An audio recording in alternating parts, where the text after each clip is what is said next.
अगर हम एक दूसरे के साथ खुश नहीं हैं तो हमें बता देना चाहिए। हमें पहले ही कह देना चाहिए कि मुझे तुमसे ये खुशी नहीं मिल रही है और मैं तुम्हारे साथ नहीं रहना चाहती हूँ। लेकिन आजकल के लोग जो हैं वे किसी और ही रास्ते पर जा रहे हैं, यानी कि उन्हें उन्हें बताने की बजाय भी उनके साथ कुछ और ही कर रहे हैं। आज की घटना में कुछ ऐसा ही होता है, जहाँ पर एक पति पत्नी जो होते हैं एक दूसरे के साथ रहते हैं, एक दूसरे के साथ वे बड़े ही प्यार से रहते हैं। उनकी अभी 2 या 3 साल पहले शादी हुई थी। 2-3 साल पहले जब शादी होती है तो वे दोनों जो होते हैं अभी नए नए होते हैं, लेकिन इन दोनों के बीच कुछ ऐसा होता है कि पत्नी जो होती है अपने पति से संतुष्ट नहीं हो पाती है। उसका पति जो होता है उसे खुश नहीं कर पाता है, और जब खुश नहीं कर पाता है तो कुछ ऐसा करती है जिसे जानकर आप हैरान हो जाएंगे, सोचने पर मजबूर हो जाएंगे। और इन 3 सालों में से क्यों नहीं पता चला कि उसका पति संतुष्ट नहीं कर पाता है, और इन 3 सालों के बाद उसने ऐसा क्यों कहा, ये जानते हैं हम इस कहानी के माध्यम से। चलिए तो बिना देरी के इस घटना को शुरू करते हैं और जानते हैं कि यहाँ पर क्या होता है। नमस्कार, आदाब, सत श्री अकाल, हर हर महादेव। मेरा नाम रूपा है और आज की ये घटना राजधानी दिल्ली का एक निहाल विहार लगता है। मैं बात कर रही हूँ 20 जुलाई सन 2025 की। 20 जुलाई सन 2025 के तकरीबन 4 या 4:15 बजे होंगे। एक पत्नी जो होती है अपने पति को लेकर हॉस्पिटल पहुँचती है और जोर जोर से चीख रही होती है। हॉस्पिटल वाले डॉक्टर से कह रही होती है कि मेरे पति ने सुसाइड कर लिया है, मेरे पति को जल्द से जल्द देखिए, मेरे पति को जल्द से जल्द ठीक कर दीजिए। वहाँ के जो डॉक्टर होते हैं उसके पति को देखते हैं और देखने के बाद जैसे इसका इलाज करते हैं, इलाज करने के दौरान इसका जो देहांत हो जाता है। जब इलाज करने के दौरान उसका देहांत हो जाता है तो पुलिस वालों डॉक्टरों को समझ नहीं आ रहा था कि इसके साथ क्या हुआ है। तभी डॉक्टर जो होते हैं उसकी पत्नी से पूछ रहे होते हैं, तो पत्नी जो होती है वो कहती है कि इन्होंने सुसाइड कर लिया है, इनके सर पर बहुत सारा कर्जा था। इधर मोहम्मद सईद के जो घर वाले होते हैं वे भी पुलिस हैं और उन्हें भी यही कहा जाता है कि हाँ, उनके जो बेटा होता है, भाई होता है, उसके सर पर बहुत सारा कर्जा था और कर्जा होने की वजह से मोहम्मद सईद जो होता है वो अपने आप आत्महत्या कर लेता है। यानी कि पत्नी भी यही दावा करती है। लेकिन वहीं पर से एक डॉक्टर जो होते हैं वो पुलिस केस बताते हैं। पुलिस केस करार देते हुए पुलिस को इन्फॉर्म करते हैं। पुलिस वाले जो होते हैं मौके पर पहुंचते हैं और मौके पर पहुंचने के बाद जब उसके बारे में जानकारी निकालने की कोशिश करते हैं तो पत्नी जो होती है वही बताती है कि उसका जो पति है उसने आत्महत्या कर लिया। उसके सर पर बहुत सारा कर्जा था, वो कर्जा होने से ना जाने क्यों वे इस दुनिया को छोड़कर चले गए।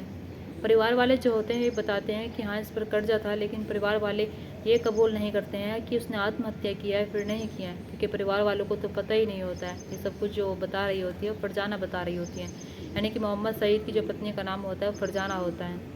इधर जो पुलिस वाले होते हैं वे डॉक्टर से कहते हैं कि इसका पोस्टमार्टम कीजिए, पोस्टमार्टम के बाद ही पता चलेगा कि आखिरकार इसके साथ क्या हुआ है क्या नहीं हुआ है। इधर पुलिस वाले जब उसके बारे में जानकारी निकालने की कोशिश करते हैं तो मोहम्मद सईद जो होता है वो मूल रूप से रहने वाला तो बरेली का रहता है, लेकिन ये दिल्ली में निहाल विहार के RJDH ब्लॉक में रहता था। अब इधर फरजाना जो होती है वो बताती है कि मेरे पति ने खुदकुशी की है। मेरे वो फरजाना का रो रो कर बुरा हाल होता है। फरजाना और मोहम्मद सईद की जो शादी हुई थी वो आज से 2-3 साल पहले हुई थी, यानी कि सन 2022 में हुई थी। सन 2022 में जब इन दोनों की शादी होती है तो ये दोनों जो होते हैं एक दूसरे के साथ बेहद खुश रहते हैं। फरजाना से मोहम्मद सईद जो होता है वो 7 साल बड़ा होता है, यानी कि मोहम्मद सईद की जो उम्र होती है वो 35 साल होती है। इधर फरजाना की जो उम्र होती है वो 28 साल होती है।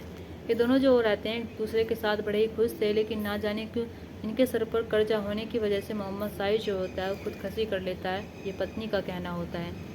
अब ऐसे पुलिस वाले जो होते हैं जब मौके पर वहाँ पहुँचते हैं कि जहाँ पर ये वारदात हुई थी, जहाँ पर इसने खुदकुशी की है, जब घर पर जाते हैं, घर पर जाने के बाद देखते हैं कि पत्नी जो है उसने सब कुछ सफा कर दिया है। उसने कहा कि गंदगी हो रही थी इसलिए मैंने झाड़ू पोछा कर दिया है। झाड़ू पोछा करने के बाद मुझे नहीं पता था कि आप यहाँ पर आएंगे और यहाँ पर आने के बाद आप लोग जानकारी लेंगे, फिर मुझे नहीं पता था कि क्राइम सीन के साथ ऐसा नहीं करना चाहिए।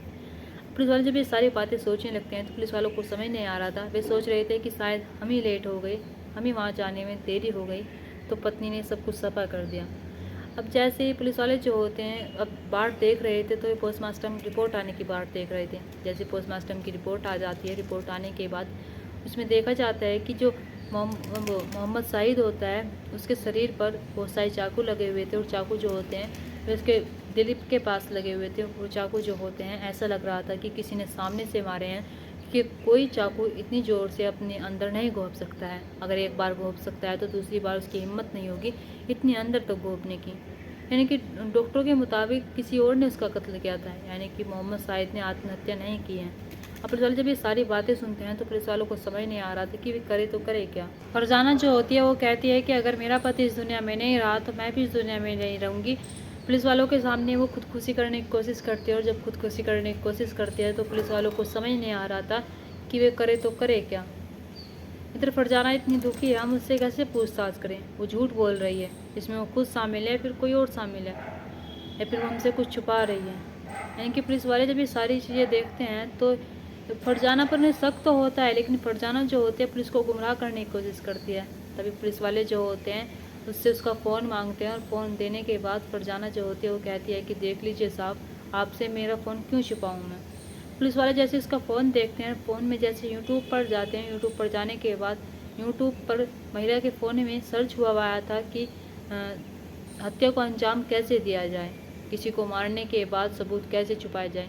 यानी कि हत्या के बारे में सारी चीज़ें उसने सर्च कर रखी थी और फिर गूगल पर जाकर उसने ये सर्च कर रखा था कि जो को मतलब कि सर्च हिस्ट्री होती है उसे कैसे डिलीट करते हैं।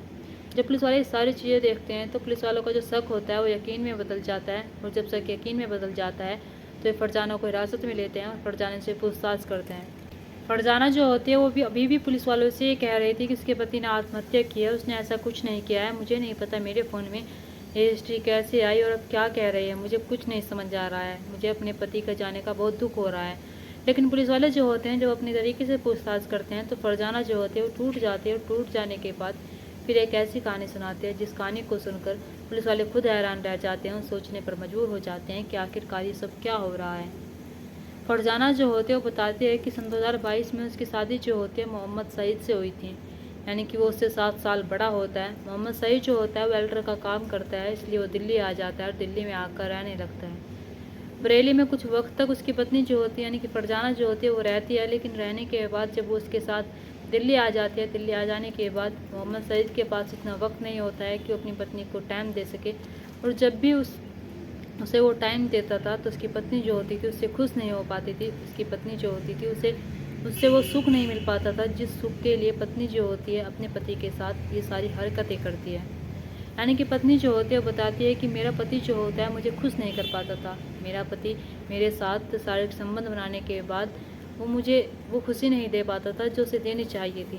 यानी कि वो बताती है कि उसका पति मर्द नहीं था, उसका पति नामर्द था जो मुझे खुश नहीं कर पाता था। और इसी दौरान जब उसका पति से खुश नहीं कर पाता था तभी उसकी मुलाकात जो होती है बरेली में रहने वाले एक रिश्तेदार, यानी कि बरेली में रहने वाले जिसका एक चचेरा भाई होता है मोहम्मद सईद का, उससे इसकी मुलाकात हो जाती है, उससे प्यार हो जाता है, उसके साथ जीने मरने की कस्में खा लेती हैं और कहने लगती है कि मुझे वो खुशी मेरा पति नहीं मेरा प्रेमी दे रहा था, अपने प्रेमी के साथ रहना चाहती थी। यानी कि जब जब मैं अपने पति को देखती थी तो मुझे बड़ी खुन्नस आती थी कि किस मनहूस घड़ी में मैंने अपने इस पति से शादी कर ली और किस मनहूस घड़ी में मेरे माँ बाप ने इससे मुझे ब्याह दिया। यानी कि मुझे अपना वेल्डर पति बिल्कुल पसंद नहीं होता है और ना ही मेरी पसंद की एक भी क्वालिटी होती है उसमें। यानी कि मैं उसे पसंद करने के लिए एक भी चीज़ नहीं होती है, उसमें एक भी गुण नहीं होता है ऐसा कि जिससे कि हम उसे पसंद कर लूँ। यानी कि पहले तो मैं उसके साथ सही रहती हूँ, आराम से रहती हूँ, हमारे इस रिश्ते को 2 साल गुजर जाते हैं और जैसे 2 साल गुजर जाते हैं धीरे धीरे करके तीसरा साल चल रहा था। तीसरे साल चलते चलते मुझे ऐसा लग रहा था मेरे पति के साथ दम घुट रहा है और मैं इसके साथ नहीं रहना चाहती हूँ। और इसी दौरान मेरी जो मुलाकात होती है वो जो वहाँ का रहने वाला यानी कि बरेली का रहने वाला इसका भाई होता है चचेरा, उससे होती है और उससे मुझे बहुत खुशी मिलती है। यानी कि जब उसके साथ मैं पहली बार संबंध बनाती हूँ और जब पहली बार संबंध बनाती हूँ तो मुझे लगता है कि मेरे पति से कहीं ज़्यादा अच्छा उसका जो चचेरा भाई है वो है। यानी कि उसके साथ वो रहने लगती है, उसके साथ वो प्यार भरी बातें करने लगती है जो उसे उसके पति के साथ करना चाहिए था वो अब अपने जो देवर होता है यानी कि एक तरफ से लगने वाला उसके साथ करने लगती है। फरजाना जो होती है वो बताती है कि मुझे किसी भी तरह की रोक टोक नहीं चाहिए थी, मैं चाहती थी कि मैं उसके ही साथ रहूं और आराम से रहूं। मेरा पति जो है वो कर्जे में वैसे ही डूबा हुआ था और शायद उसका जीने का कोई मतलब नहीं होता है जब वो किसी को खुश नहीं कर पाता है, जिसे वो कोई उसकी जो इच्छा है वो पूरी नहीं कर पाएगा, तो ऐसे पति को कौन ही महिला रखेगी। इसका पति जो होता है आए दिन इसे परेशान करता है, यानी कि ये अपने पति के पास नहीं जाती तो उसके साथ संबंध बनाना चाहता था, लेकिन पत्नी जो होती है इसके पास नहीं आती है। पति जो होता है आए दिन से लड़ता रहता है और कहता है कि तुम ऐसा क्यों कर रही हो, तो पत्नी जो होती है वो कुछ नहीं कहती और कहती है कि तुम मुझे खुश नहीं कर पाते हो। पति जो होता है वो कहता है कि तुम्हें खुश करने के लिए मैं और क्या करूँ, तुम्हारे लिए मैं सब कुछ ला कर रखता हूँ, तुम्हें वो खुशी देना चाहता हूँ कि जो तुम डिजर्व करती हो, लेकिन फिर भी तुम ना जाने क्यों मेरे साथ ऐसा करती हो। पत्नी जो होती है उसे सिर्फ बरेली का रहने वाला जिसका चचेरा भाई होता है उसके सर पर उसका भूत चढ़ा हुआ था और वो उसके साथ रहना चाहती थी, उससे बहुत प्यार करने लगी थी और उसके साथ अपना जीवन भर साथ निभाना चाहती थी, उसके साथ उम्र भर रहना चाहती थी। लेकिन पत्नी जो होती है वो अपने पति को नहीं छोड़कर भी नहीं जाना चाहती थी, क्योंकि अगर छोड़कर जाएगी तो घर वाले जो हैं सवाल जवाब करेंगे और घर वालों को क्या जवाब देगी, और अपने पति के साथ रहना भी नहीं चाहती थी। तभी पत्नी के दिमाग में एक आइडिया आता है कि इसे इस दुनिया में रहना ही नहीं चाहिए, इसे इस दुनिया को छोड़कर चले जाना चाहिए और ना ही इसे इस दुनिया में रहने का कोई अधिकार है। यानी कि सारी बातें इसके मन में दिमाग में आ जाती है और जब सारी बातें इसके दिमाग में आ जाती है तभी पत्नी जो होती है एक दिन प्लान बनाती है और सोचने लगती है कि मुझे अपने पति को आज मारना है। तभी इसे नशे की गोलियाँ देती है और नशे की गोलियाँ देने के बाद और जब ये बेहोश हो जाता है तभी वो एक चाकू लेकर आती है और चाकू जब तक घोंपती है इसके शरीर में तब तक ये अपना दम नहीं तोड़ देता है। और जब ये अपना दम तोड़ देता है तो पत्नी जो होते हैं वो सोचने लगते हैं कि मैं अब क्या करूँ और क्या नहीं करूँ। तभी एक बहाना बनाती है कि इसके पति के सर पर कर्जा है। कर्जे का बहाना बनाने के बाद अपने घर वालों को बताती है, अपने ससुराल वालों को बताती है और कहती है कि मेरे पति ने आत्महत्या कर लिया है, मेरे पति के साथ ऐसा हो गया है कि उन्होंने खुद को चाकू मार लिया है। यानी कि सारी बातें जब परिवार वाले सुनते हैं तो परिवार वाले जो होते हैं उस पर एक बार को यकीन भी कर लेते हैं, क्योंकि जो मोहम्मद सईद होता है उसके सर पर कर्जा वाकई में होता है। कर्जे से परेशान होकर पत्नी जो होती है वो कहती है कि इन्होंने ऐसा कर लिया और पत्नी सोचने लगती है कि अगर मुझे बचना है तो उसे खुद हॉस्पिटल ले जाना चाहिए। यानी कि वो जब उसे हॉस्पिटल ले जाती है जब वो अपना दम तोड़ देता है, डॉक्टर जो होते हैं उसका इलाज करते हैं लेकिन वो इलाज के पहले ही मर चुका था, यानी कि इलाज के दौरान उसकी जो मौत होती है वो हो चुकी होती है।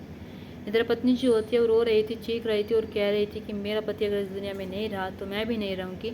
लेकिन ऊपर ऊपर उसका ये सब मन कह रहा था। जब पुलिस वाले उसकी सारी बात सुनते हैं कि उसका पति उसे खुश नहीं कर पाता था, उसे वो सुख नहीं दे पाता था जो वो चाहती थी, इसलिए एक पत्नी ने अपने पति के साथ ऐसा कर दिया। यानी कि पत्नी जो होती है वो कहती है कि जब भी हम बिस्तर पर जाते हैं तभी वो मुझे वो खुश नहीं कर पाता था, तभी वो मुझे सुख नहीं दे पाता था। यानी कि वो ना जाने ऐसा कौन सा सुख चाहती थी कि उसने अपने पति की जान ले ली और अपने पति की जान लेने के लिए उसने एक ऐसा घटिया इल्ज़ाम लगाया, उस पर एक ऐसी बातें बताई पुलिस वालों को कि वाकई में पुलिस वाले जो हैं इस कहानी को सुनकर उनके जहन में एक बात आ रही थी कि पति पत्नी का जो रिश्ता होता है वो बहुत ही अनोखा होता है, लेकिन आजकल के लोग जो हैं उसे शर्मसार करते जा रहे हैं। और यहाँ पर किसकी गलती होती है? मोहम्मद सईद की, जो शायद उसे समझ जाना चाहिए था, जिसे पता ही नहीं था कि उसकी पत्नी उसके साथ ऐसा करने वाली है, जिसने दूर दूर तक नहीं सोचा था कि उसकी पत्नी उसके साथ ऐसा भी कर सकती है, और जिसे ये भी नहीं पता था शायद कि उसकी पत्नी का जो अफेयर है उसके ही चचेरे भाई यानी कि बरेली में रहने वाला एक रिश्तेदार उससे चल रहा है। दोस्तों यहाँ पर किसकी गलती होती है? कमेंट बॉक्स में कमेंट करके ज़रूर बताना।